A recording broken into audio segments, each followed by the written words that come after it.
олар әлі біріншіден менің қалыптастырмаған, екіншіден эмоционалдық деңгейін басқара алмайтын жастар,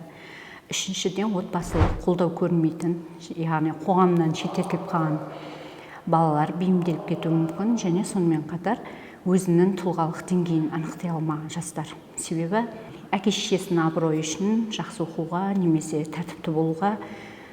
бейімделіп келеді, өзінің тұлғалық бір деңгейін анықтайтын кезеңде уже осы кезде адамда агрессия, ашу туындаған кезде, өзінің кім екенін таппай жүрген кезде міндетті түрде бейімделіп кетуі мүмкін. Себебі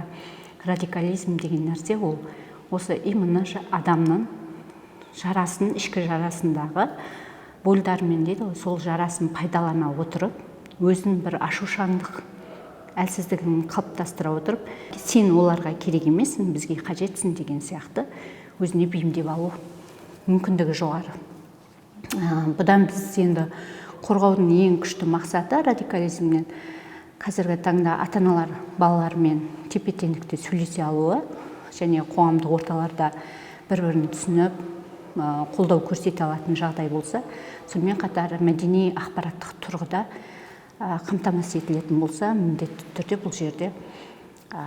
жастар өзінің деңгейін менің қалыптастыратын деңгейге жетуі мүмкін.